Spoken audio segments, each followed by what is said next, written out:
Anies Baswedan gagal melaju di Pilkada 2024. Sebelumnya, Anies sempat diisukan maju di Pilgub Jakarta dengan menyambangi PD Perjuangan dan dipasangkan dengan Rano Karno. Namun, PDIP akhirnya mengusung Pramono Anung Rano Karno di Pilkada Jakarta. Jelang batas akhir pendaftaran Pilkada, nama Anies pun sempat mencuat di Pilgub Jabar. Ketua DPD PDI Perjuangan Jabar, Ono Surono menyebut partainya hendak meminang Anies di Pilgub Jabar. Namun menghadapi tantangan yang sangat besar hingga tidak menyetujui Anies didukung PDI Perjuangan.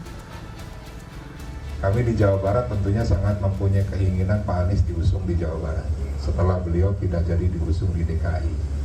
Ya, kami tidak tahu secara persis proses yang dilakukan oleh DPP Partai dan Ibu Ketua Umum, tapi kami menilai bahwa yang sudah mengerucut pada akhirnya bubar itu karena ada tangan-tangan dari luar yang tidak menghendaki Pak Anies diusung di Jawa Barat. Siapa Pak? Ya, Mulyono dan geng. Dalam video bertajuk catatan Anies pasca Pilpres dan pendaftaran Pilkada, Anies bicara soal langkah politik dirinya ke depannya. Ia pun menyampaikan soal partai politik yang tersandera kekuasaan. Kalau masuk partai, pertanyaannya, partai mana yang sekarang tidak tersandera oleh kekuasaan? Nah, jangankan dimasuki, mencalonkan saja terancam. Agak berisiko juga bagi yang mengusulkan. Apakah lalu akan buat partai politik baru?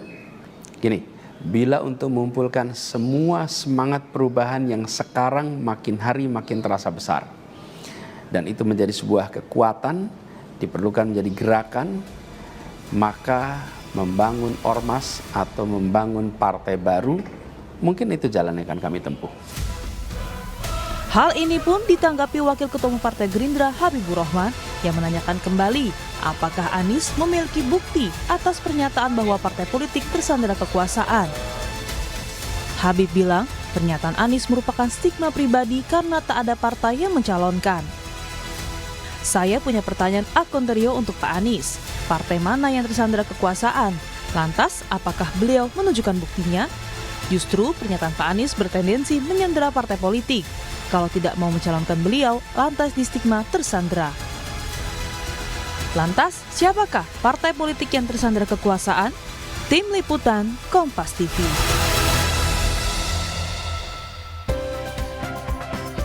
Saudara, mantan Gubernur Jakarta Anies Baswedan bicara soal partai politik tersandera kekuasaan. Dalam cuplikan video, Anies bertanya-tanya jika dirinya harus bergabung ke partai politik.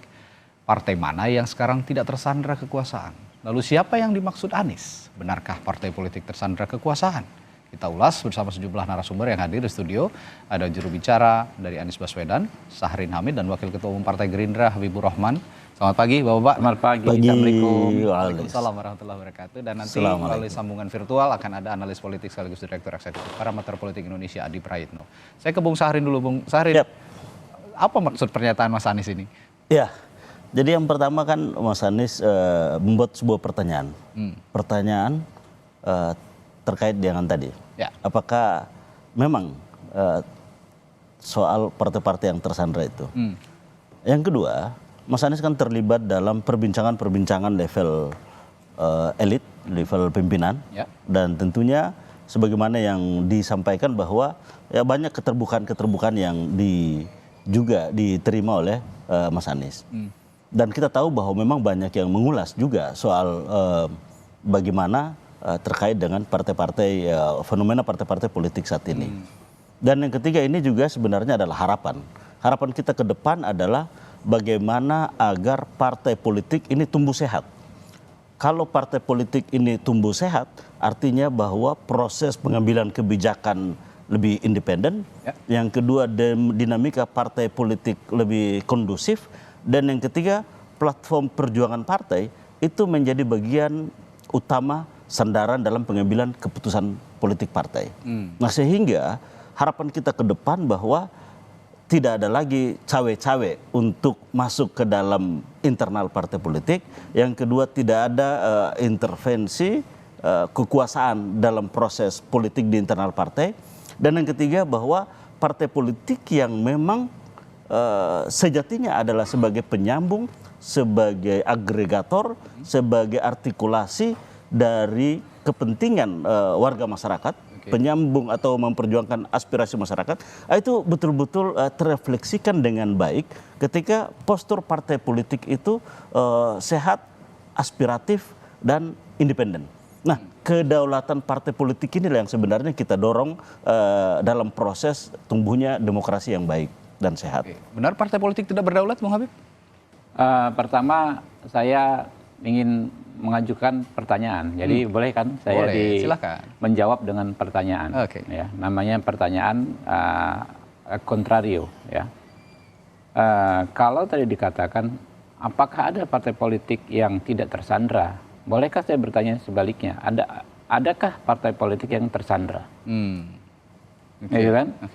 Sebetulnya kan pertanyaan yang paling normal dan dalam konteks hukum ya, kalau soal tuduhan, justru apakah ada partai politik yang tersandra? Bukan pertanyaan negatif, karena pertanyaan negatif itu nggak akan bisa dibuktikan. Kalau pertanyaan positif, apakah ada yang tersandra, tinggal ditunjuk yang mana, ya kan, lalu dibuktikan. Itu dialektika, dialog yang menurut saya lazim. Nah, terus soal sandra menyandra dan soal kekuasaan, menurut saya punya perspektif yang lain. Di era post-truth seperti saat ini, kekuasaan bukan hanya administrasi birokrasi, sebagaimana di zaman dahulu pemerintahan saja, bisa juga misalnya dengan pressure media sosial dan lain sebagainya. Bisa nggak misalnya, ya kan ya, seseorang, ya kan, mengatakan menyandra partai politik dengan tuduhan sandra tersebut. Menyandra partai politik dengan tuduhan sandra. Partai politik kalau tidak mencalonkan saya, misalnya Habibur Rahman, berarti tersandra. Saya memaksa partai politik, kamu kalau tidak ingin dikatakan tersandra kekuasaan, kamu calonkan Habibur Rahman dong. Bisa nggak dengan seperti itu? Ya bisa saja. Jadi logikanya dibalik gitu ya? Seperti berulang kali kalau Pak Prabowo sampaikan, silahkan rakyat yang menilai. Saya nggak salahkan Pak Anies, ya, kemudian termasuk Bang Sarin punya pendapat, tapi saya punya sudut pandang yang berbeda. Ya. Nanti silahkan rakyat yang menilai yang mana yang tepat. Tapi itu kan hanya secuplik ya dari narasi besar yang disampaikan Pak Anies. Ya. Kalau narasi besar yang disampaikan Pak Anies, saya setuju. Ya. Terlepas soal siapa tersandra, siapa menyandra siapa, oke, kita bisa berbeda pendapat dengan Pak Sarin. Tapi narasi besar yang saya tadi katakan, dan barusan disampaikan oleh Pak Sarin, bahwa ke depan ya kita ingin sistem politik yang sehat, lebih sehat ya. Sekarang sebenarnya sistem politik kita menurut saya sudah cukup baik. Kita menjamin seseorang bisa maju pilkada, dalam konteks pilkada ya, dari 3 jalur berbeda. Pertama lewat jalur partai politik, Anda bisa masuk dulu, komunikasi, membangun ini partai politik di parlemen ya, membangun komunikasi yang baik, kemudian bisa partai politik non parlemen, udah diakui kemarin putusan MK, ya kan ya, bisa juga jalur perseorangan yang sudah lama diatur. Nah, sebetulnya kan jalannya nggak ada jalan buntu ini dalam konteks demokrasi di pilkada untuk pencalonan, ya, untuk kandidasi nggak ada jalan buntu. Silakan dipilih yang mana. Tinggal memang soal bagaimana partai politik lebih demokratis dan lain sebagainya, itu PR kita bersama. Ya. Kalau melihat misalnya ya situasi saat ini kurang demokratis, partai-partai politik kurang demokratis ya, ya sudah benar strategi yang disampaikan Pak Anies, isyaratnya bahwa beliau akan mendirikan partai baru. Hal yang sama dilakukan Pak Prabowo hampir 16 tahun yang lalu. Ini 2024, kita dirikan Partai Gerindra itu 2009, ya kan ya.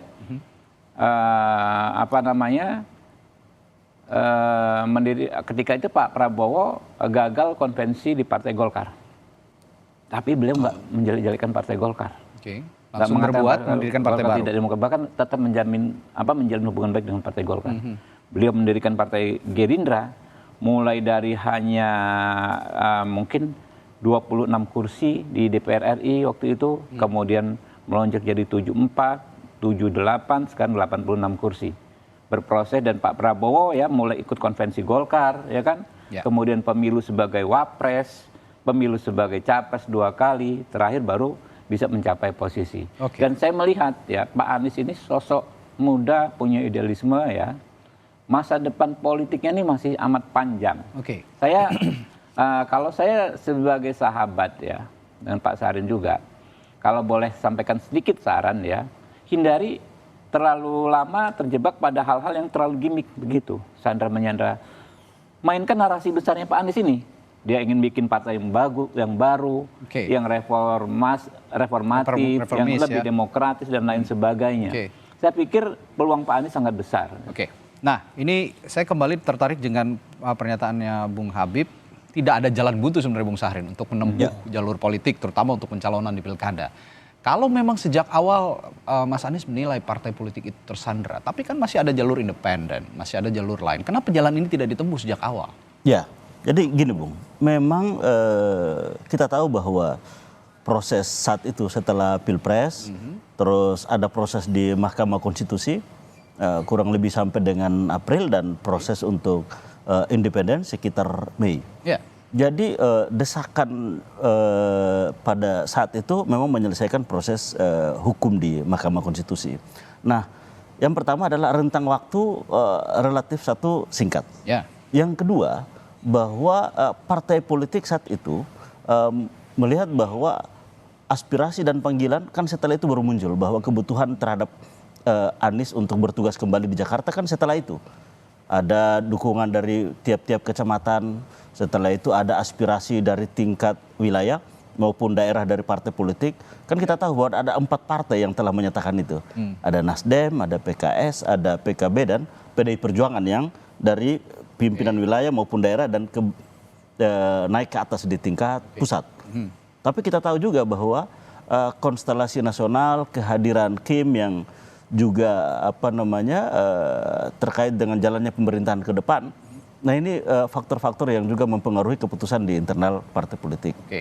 Nah, bagi Mas Anies itu tidak perlu ada yang disesali, bahwa keterlibatan untuk bangsa dan negara bisa di dalam pemerintahan, bisa juga di luar pemerintahan.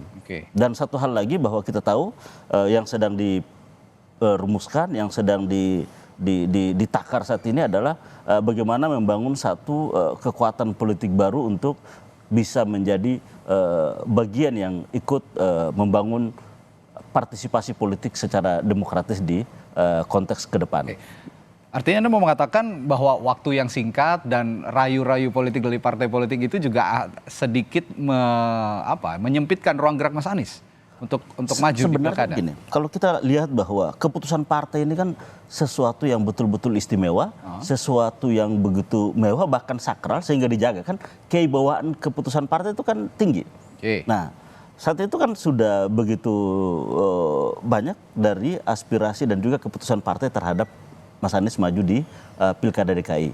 Nah, cuman kan ternyata bahwa keputusan itu kan lantas berubah. Nah, pimpinan-pimpinan partai kan secara tentunya pertemuan-pertemuan secara privat kan menyampaikan apa adanya tentang kondisi dan dinamika yang dihadapi kepada Mas Anies. Sehingga Mas Anies tentunya punya kesimpulan sendiri terkait dengan itu. Tapi bahwa kita kan tidak mesti larut di situ.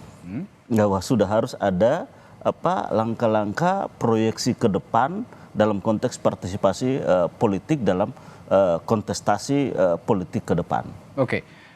Bung Adi Prayitno, benar partai politik tersandra kekuasaan seperti yang dikatakan Anies Baswedan? Betul apa yang dimaksud dengan sandra kekuasaan. Kalau partai-partai itu tidak jadi usung Anies misalnya hanya karena ingin bergabung dengan koalisi Prabowo Gibran di 5 tahun yang akan datang, apakah itu juga masuk dalam definisi sandra kekuasaan? Karena kalau kita melihat seperti PKS ataupun Nasdem, kan mereka punya intensi untuk bisa menjadi bagian di kekuasaan di 5 tahun yang akan datang. Kalau itu disebut dengan sandra kekuasaan, saya kira ini adalah sandra yang lillahi ta'ala dan ikhlas, bukan karena paksaan apapun. Menyandrakan diri.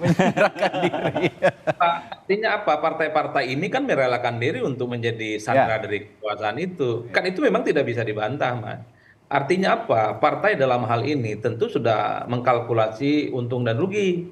Bagi mereka apa untungnya juga usung Anies di Jakarta. Kalaupun toh menang ya paling mainnya di Jakarta, tapi tidak di level nasional untuk di 5 tahun yang akan datang. Nah yang kedua, apakah yang disebut dengan sandera kekuasaan itu misalnya takut misalnya tiba-tiba ketua umum partainya itu mengundurkan diri seperti Golkar misalnya. Tapi itu akan terjadi pada siapa? Rasa-rasanya PKS, kemudian Nasdem dan PKB aman-aman saja dalam konteks itu. Itu yang saya kira apa definisi kekuasaan, atau misalnya atau PDI gitu kan, tidak mungkin ketua umumnya mengundurkan diri. Atau yang disebut dengan sandera kekuasaan itu tiba-tiba misalnya ada partai tandingan, entah itu Munaslup, entah itu KLB, entah itu Munas luar biasa dan seterusnya. Rasa-rasanya di Nasdem, PDIP, kemudian PKS, termasuk PKB sekalipun, sekalipun ada isu terkait dengan KLB, padahal hari ini juga tidak terjadi, Mas.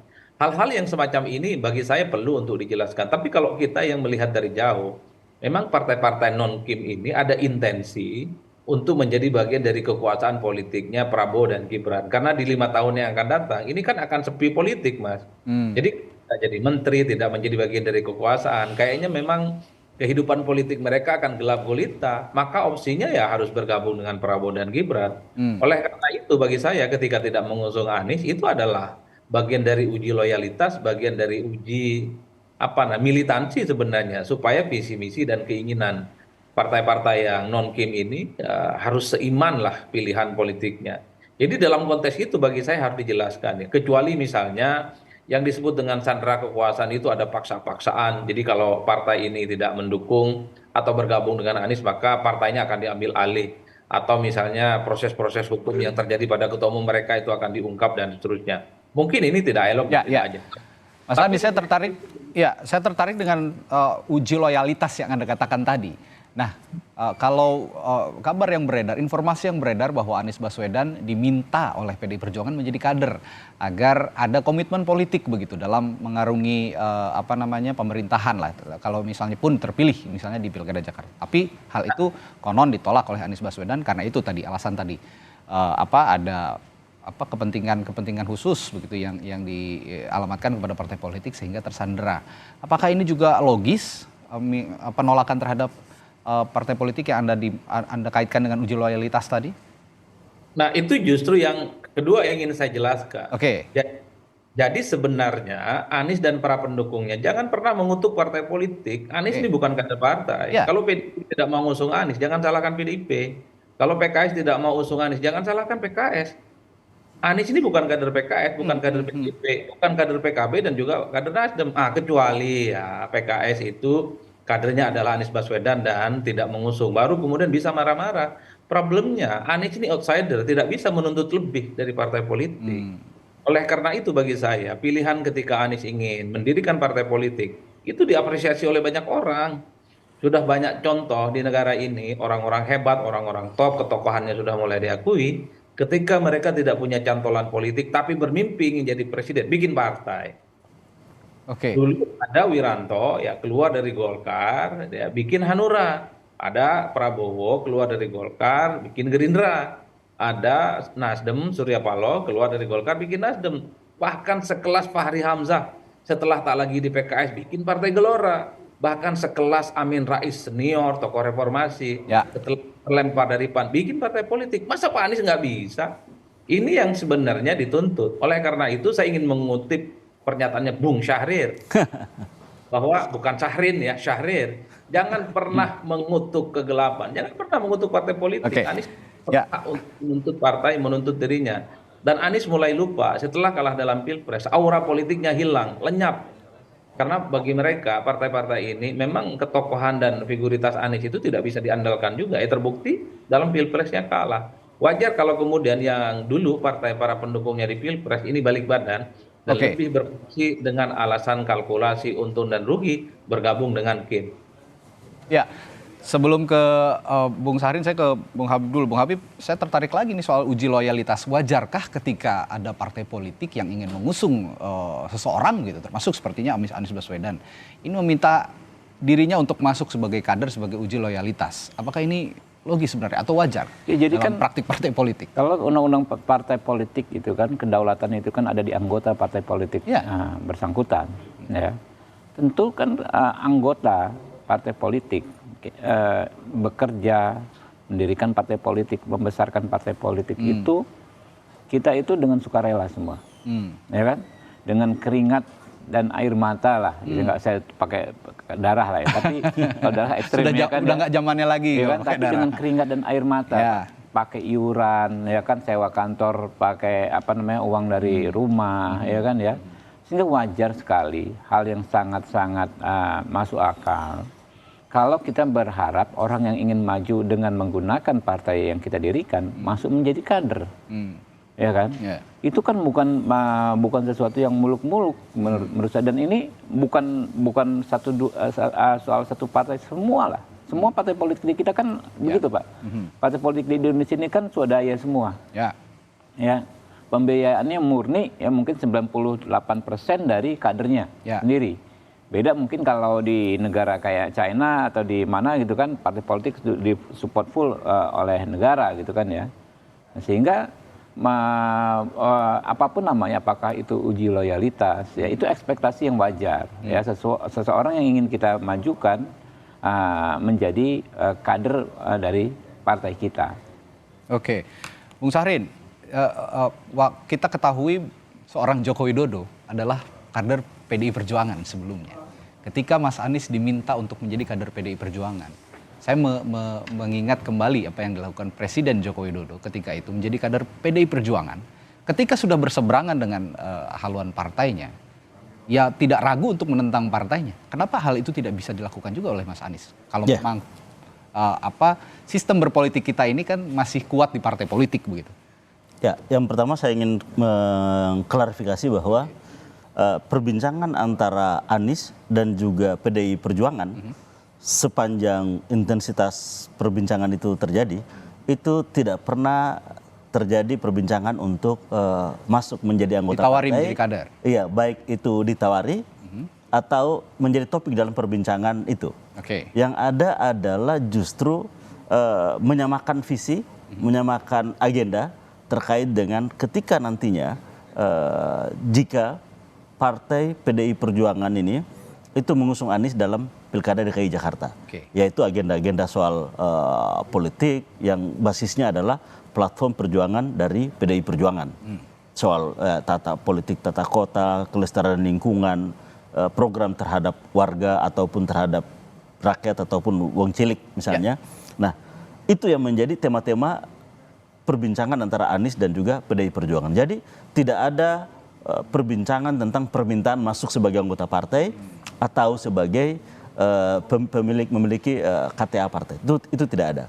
Nah, karena dalam kombinasi misalnya taruhlah kemarin itu komposisi calon gubernur atau calon wakil gubernur, tentunya salah satunya itu adalah dari PDI Perjuangan. Jadi itu tidak menjadi bagian dari topik perbincangan antara PDI Perjuangan dan Anies Baswedan.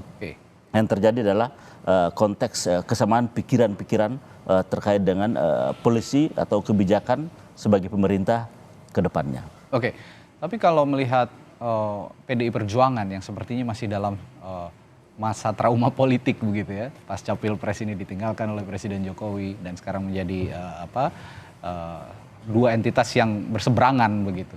Apakah seperti yang dikatakan Bung Habib, apakah Anda juga menganggap satu hal yang wajar bahwa memang jika ingin berada dalam satu perjuangan yang sama, sebaiknya ya Mas Anies juga masuk ke dalam partai politik begitu?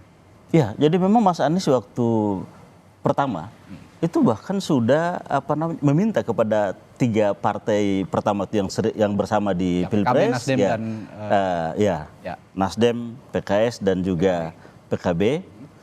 Bahkan sampai dengan Pilkada, Mas Anies sendiri menawarkan bagaimana kalau saya menjadi anggota partai dari salah satu itu. Nah, cuman memang partai-partai itu menyatakan bahwa sudah nggak apa-apa Mas Anies menjadi ya untuk semua lah, kurang lebih seperti itu. Jadi ada kesadaran itu ada. Nah, oleh karenanya memang kedepannya sebagaimana kita tahu yang terakhir bahwa saat ini sedang kita menakar untuk bagaimana membangun sebuah kekuatan politik barulah untuk menjadi bagian dari instrumen politik kita ke depan. Kita akan jeda sejenak dan setelah jeda nanti akan kita bahas juga bagaimana keputusan Anies Baswedan berikutnya, langkah politik yang akan diambil. Kapan partai politik itu akan didirikan oleh Anies Baswedan jika memang tetap ingin ada di permukaan sebelum memang manifestasi Pilpres 2029 akan diwujudkan oleh seorang Anies Baswedan. Tetaplah bersama kami akan berbincangkan sesaat lagi di Sapa Indonesia Pagi.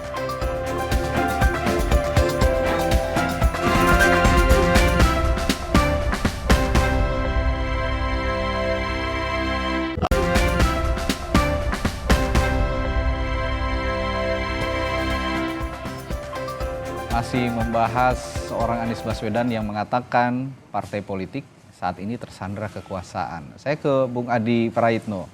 Ini kalau Anda melihat kalimatnya Mas Anies ini ditujukan ke partai, dalam hal ini PDI Perjuangan, atau seseorang sih sebenarnya, karena PDIP nih sebut ada peran Mulyono and the gang katanya. Analisis Anda soal ini bagaimana? Ya, saya kira itu ditujukan kepada partai-partai non-Kim. Oke. Misalnya seperti PKS, PKB, dan Nasdem, dulu mereka sempat memberikan dukungan politik kepada Anies, tapi pada akhirnya mereka menarik dukungan dan bergabung dengan Kim. Ini bisa juga dikaitkan dengan PDIP. Cuman yang perlu ditelisik itu apa sebenarnya argumen yang disebut dengan sandera kekuasaan. Apakah kalau PDIP itu mengusung Anies Baswedan betul akan ada revisi Undang-Undang MD3 di mana partai pemenang pileg seperti PDIP tidak akan lagi misalnya jadi anggota dewan atau pimpinan DPR, ketua DPR dalam hal ini.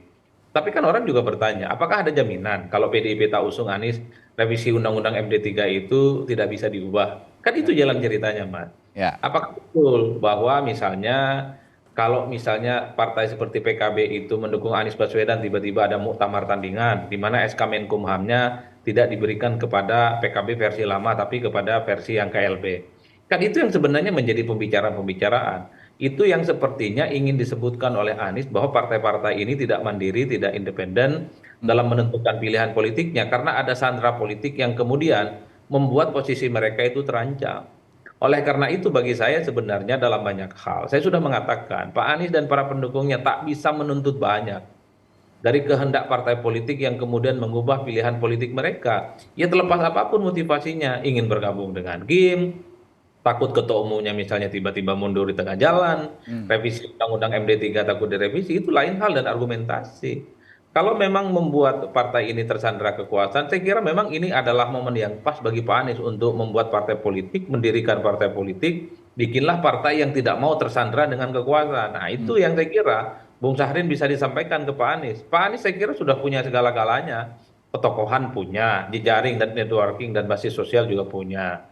Saya kira dua hal ini yang kemudian menjadi penegas. Kenapa partai politik di Indonesia pasca reformasi? Karena memang ditegaskan oleh dua faktor ini. Faktor ketokohan menjadi penting. Amin Rais, Gus Dur adalah bukti yang nyata. Termasuk misalnya SBY. Termasuk tadi yang sudah saya sebutkan. Ada Prabowo, ada Wiranto, kemudian ada siapa namanya? Surya Paloh, bahkan sekelas Fahri Hamzah, Anies Mata, dan seterusnya. Adalah tokoh-tokoh yang saya kira memang dulu malang melintang di politik. Dan mereka terus merawat mimpinya ingin jadi presiden. Jadi kalau Anies terus ingin merawat jadi presiden mimpinya, ya memang harus bikin partai. Kalaupun di 2029 nggak bisa maju, tunggu lagi 5 tahun yang akan datang. Tidak ada kesempatan lagi, tunggu lagi 10 tahun. Jadi Prabowo Subianto itu menurut saya adalah contoh yang paling komprehensif untuk menjadi presiden yang cukup luar biasa. Panjang perjalanannya, keluar dari konvensi Golkar 2004-2005, baru di 2024 ini Mas jadi presiden. Butuh waktu lebih dari 20 tahun untuk jadi presiden. Bikin partai babak belur, kalah berulang-ulang. Jadi jangan dilihat Prabowo itu hari ini buah manisnya yang kemudian bisa dinikmati oleh Partai Gerindra misalnya. Tapi sejalan panjang itu bisa dilakukan. Kayak kita, Pak Anies Baswedan punya resource, punya modal, dan stamina politiknya bisa dirawat dengan cara mendirikan partai politik. Oke. Ya, cara masa ya saya kira Pak Anies juga punya, tinggal dikapitalisasi. Apakah kalau nanti bikin partai basis konstituennya ini ramai-ramai misalnya bergabung dengan Anies dan kemudian menyatakan diri menjadi bagian dari partai. Kalau ini yang dilakukan saya kira bagus. Oke, sebelum saya tanya kapan Mas Anies Baswedan mewujudkan mendirikan partai politik, saya tanya dulu ke Bung Habib. Saya tertarik dengan pernyataan Anda di berbagai literatur. Kalau jadi politisi jangan malas begitu. Anda melihat Anies Baswedan sampai titik ini seorang politisi yang kurang rajin gitu kalau itu pernyataan normatif ya. Karena memang semua melalui proses. Mohon maaf ya. Kayak saya saja terpilih itu 2019. Saya ikut pemilu itu sejak 2014, ya kan ya. 2014 nggak terpilih, cuma dapat suara sekian belas ribu, ya kan. Baru 2019 baru bisa masuk dan sekarang alhamdulillah masih bertahan. Semuanya melalui proses dan karena saya tahu ya kita kan pahami regulasi dan sistem politik kita memang mengatur demikian, nggak ada yang bisa instan, ya. Begitu juga seseorang yang ingin menjadi kepala daerah atau kepala pemerintahan kan jelas jalannya. Kalau mau agak lebih shortcut, misalnya bisa lewat calon perseorangan. Itu ditempuh kemarin. Kalau contoh yang paling konkret itu musuh politik saya, Pak Ahok itu. Ya. Secara umum beliau musuh politik saya sampai saat ini. Tapi dalam konteks beliau menggalang KTP untuk maju menjadi calon perseorangan, saya angkat jempol. Itulah memang politisi. Dia susah payah kumpulkan sekian ribu KTP walaupun pada akhirnya maju lewat partai politik. Tapi seandainya saat itu tidak ada partai politik tidak mengajukan Ahok, ya kan beliau bisa maju perseorangan. Nah itu yang saya bilang kita harus berproses ya.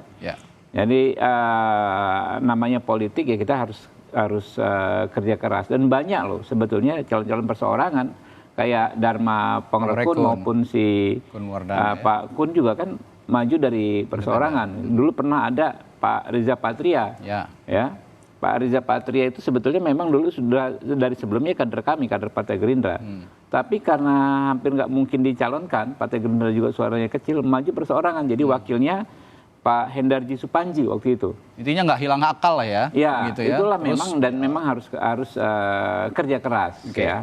Ya apapun situasinya terhadap Pak Anies ya saya hanya mengatakan memang ada jalan yang bisa ditempuh walaupun nggak gampang gitu kan ya. Jadi nggak tergantung ke orang lain dan tidak menyerahkan nasib ke institusi lain gitu. Oke, kalau kata pepatah banyak jalan menuju Roma begitu kira-kira. Bung Syahrin, jadi kalau ingin saya tegaskan pagi hari ini, kapan seorang Anies Baswedan mendirikan partai politik yang bisa disaksikan publik akhirnya menjadi perahunya Mas Anies untuk mengarungi politik di pentas-pentas demokrasi selanjutnya? Ya, kalau dikatakan kapan, kita tahu bahwa saat ini memang reaksi publik begitu antusias dengan pernyataan terakhir Anies bahwa membangun ormas ataupun partai politik adalah jalan yang akan ditempuh. Nah untuk itu ya kami melihat bahwa memang ini sudah mulai berproses menuju ke sana. Karena kita tahu bahwa tentunya membangun organisasi masyarakat maupun membangun partai politik ya ada fasenya, ada tahapannya. Partai politik sebagai badan hukum, partai politik sebagai peserta pemilu, dan kami melihat bahwa 5 tahun ini kan memang relatif singkat. Bagaimana membangun badan hukumnya, bagaimana menyiapkan infrastruktur untuk memenuhi syarat mengikut atau menjadi peserta dalam pemilu 2029 misalnya. Nah untuk itu jika ditanyakan kapan, ya sekarang prosesnya sedang dimulai. Bahwa kapan diluncurkan, ya kita tunggu waktu yang tepat tentunya. Tapi bahwa ya sedang bekerja tim kecil untuk menampung seluruh apa yang menjadi pandangan-pandangan, baik itu tokoh masyarakat, baik itu warga masyarakat, baik itu tentunya pandangan yang ada di platform-platform sosial media. Nah ini tentunya menjadi rujukan dalam proses membangun satu perahu yang harapannya adalah bisa menjadi instrumen untuk alat perjuangan politik ke depan. Oke, Mas Adi, momentumnya apakah harus saat ini juga untuk membentuk partai politik dari seorang Anies Baswedan? Saya kira lebih cepat lebih baik. Anies jadi pembicaraan terkait dengan pilkada dan soal kemungkinan eksistensi politiknya di 5 tahun yang akan datang. Karena kalau sudah masuk tahun 2025, itu saya kira memang pembicaraan publik sudah bicara tentang bagaimana visi misi Prabowo dan Gibran, termasuk program-program prioritas. Oleh karena itu memang sebisa mungkin sebelum tahun 2022, Anies sudah mulai deklarasi ya soal entah itu ormas ataupun partai politik. Itu kan soal teknis sebenarnya. Tapi kalau Anies memang dan pendukungnya punya keinginan bikin organisasi politik, besok pun sudah bisa deklarasi. Mengingat pemilu itu 5 tahun yang akan datang, saya kira hal ehwal administrasinya terkait dengan syarat pendaftaran ke KPU kan itu masih bisa dibicarakan yang cukup panjang ya. Tapi secara prinsip ini kapan dideklarasikan? Karena apapun bagi saya Anies butuh ya panggung politik ya untuk menjaga stamina politiknya di 5 tahun yang akan datang. Entah itu ormas ataupun organisasi politik yang lain. Tapi bagi saya secara prinsip, kalau memang Anies terus ingin bermimpi untuk jadi presiden di negara ini, bikin partai politik adalah opsi yang sangat rasional. Dan ingat juga bahwa di 2009 sekalipun Anies bikin partai misalnya hari-hari ini, itu tak ada jaminan juga Pak Anies itu bisa maju apalagi menang. Karena sebagai partai baru kan tidak cukup syarat untuk menembus threshold 20%. Kalau tidak sanggup maju di 2029, sabar lagi. Nunggu di 5 tahun selanjutnya. Belum dapat tiket dan belum menang lagi, sabar lagi. Saya kira 20 dan 30 tahun ke depan, Pak Anies masih akan ya terus akan menjadi pembincangan di setiap politik. Bahkan sekelas Pak Amin Rais, tokoh reformasi. Sampai 2009 itu masih menjadi pembicaraan soal kemungkinannya maju pilpres. Meski Pak Amin itu tidak pernah maju pilpres lagi. Dulu ada Akbar Tanjung nggak dan seterusnya dan seterusnya. Oleh karena itu bagi saya satu-satunya cara memang bagi Anies adalah mendirikan partai politik. Kecuali ada partai politik yang kemudian tertarik ingin menjadikan Anies sebagai kader mereka. Katanya ada PKB, katanya ada Nasdem, katanya ada PKS. Tapi memang harga politik Anies ini kan mahal. Anies kalau gabung sama partai itu kan konotasinya ingin maju pilpres. Itu yang repot Pak. Karena kira kader-kader yang lain ini kan mimpinya untuk jadi calon presiden dan calon wakil presiden. Emangnya Surya Paloh nggak mau jadi calon presiden dan wakil presiden? Kalau kesempatan itu pasti diambil. Emangnya mau misalnya seperti Saihu itu kemudian di underestimate gitu ya, tidak kemudian bisa maju hanya karena untuk Anies Baswedan. Jadi ini yang saya kira bahwa memang agak rumit pada level Anies Baswedannya, terlampau tinggi levelnya. Karena kalau masuk partai itu pastinya dipersepsikan untuk maju pilpres Pak. Ini yang saya kira memang agak rumit juga bagi Anies, masuk partai tapi ingin jadi calon presiden. Seakan-akan partai ini sangat mudah untuk ditaklukkan dan memberikan karpet yang begitu gampang ya bagi Anies dalam tiket pencalonan. Ketimbang selalu misalnya mengutuk kegelapan, ya mulailah nyalakan lilin. Nah, lilin itu adalah partai politik baru yang saya kira harus segera dideklarasikan oleh Anies dan Bung Syahrin ini. Ya, Bung Habib sebagai wakil pimpinan partai politik, kalaupun nanti partai politik Mas Anies Baswedan ini sudah ada, Anda melihat kompetisi politiknya akan seperti apa? Ya kita sangat terbuka ya. Kemarin juga kan teman-teman bikin partai umat, partai gelora ya. Regulasinya jelas ya, aturan main jelas, kita sama-sama ikut aturan main dan kita bisa berkompetisi dengan sehat. Nggak ada masalah menurut saya, sebanyak mungkin partai politik justru semakin bagus karena rakyat punya pilihan ya. Apalagi misalnya partai politik punya karakteristik yang berbeda, mungkin saja bisa mendapatkan pasar yang berbeda. Kalau 2029 partainya Mas Anies ini belum mencapai threshold misalnya atau tidak bisa mengusung, Anda sebagai wakil pimpinan partai politik alergi nggak sih terhadap sosok Anies Baswedan sebenarnya? Kita tidak ada alergi terhadap tokoh-tokoh tertentu, ya orang-orang tertentu. Cuma kan yang berdaulat itu kan anggota kalau di kami, ya. Jadi misalnya terkait pilkada Jakarta, ya daerah khusus Jakarta, nama Pak Anies kan memang nggak muncul. Ya, tentu menjadi memori juga dinamika yang terjadi soal hubungan Pak Anies dengan Partai Gerindra dan Pak Prabowo selama ini, ya kan? Bagaimana dulu Pak Anies diberhentikan, di reshuffle lalu menjadi calon gubernur, ya, kemudian 2019 tidak melihat kader kami tidak melihat effort yang cukup Pak Anies mendukung Pak Prabowo sehingga kalah kami di DKI 2019. Ya, lalu ya dinamika dan drama kemarin selama pilpres. Tapi ya itulah dia akhirnya kan. Nah, nama Pak Anies untuk pilkada DKI saja tidak muncul di kader-kader Partai Gerindra. Tapi kan kami nggak akan menghalangi. Sepak terjang Pak Anies di luar mau bikin partai sendiri, bergabung dengan partai lain, kami menghormati dan siap berkompetisi secara sehat dengan beliau. Terakhir Bung Syahrin, pesan yang ingin Anda sampaikan kepada pendukung Anies Baswedan yang selama ini mengharapkan Anies Baswedan ini tampil begitu di pesta demokrasi, tapi 5 tahun ke depan sepertinya tidak akan ada nama Anies Baswedan di pesta demokrasi. Apa yang ingin disampaikan kepada publik? Ya, yang pertama bahwa Mas Anies sudah bertekad untuk membangun satu institusi, satu perahu, ya satu elemen yang kita sebut dengan apakah nanti itu ormas ataupun partai politik Yang jelas bahwa ini adalah satu instrumen untuk ikut terlibat aktif di dalam politik.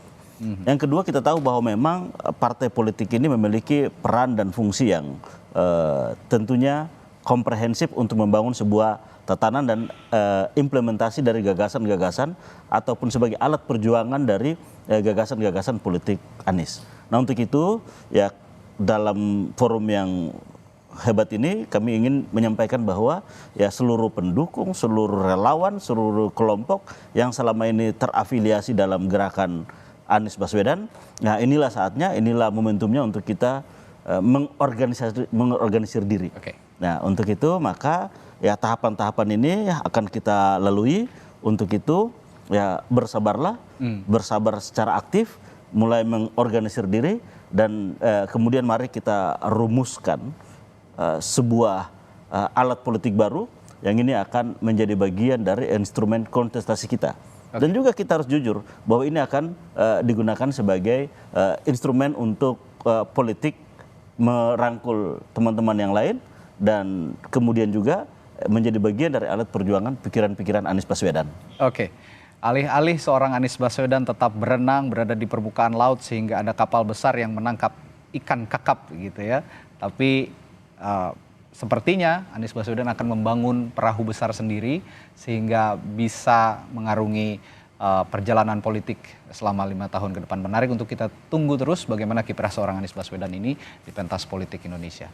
Terima kasih para narasumber kami pagi hari ini. Terima kasih. Wakil Ketua Umum Partai Gerindra Habibur Rahman, lalu juga ada juru bicara Anies Baswedan Syahrin Hamid dan Direktur Eksekutif Parameter Politik Indonesia Adi Praitno. Selamat pagi Bapak-bapak, sampai jumpa lagi, sehat selalu. Assalamualaikum.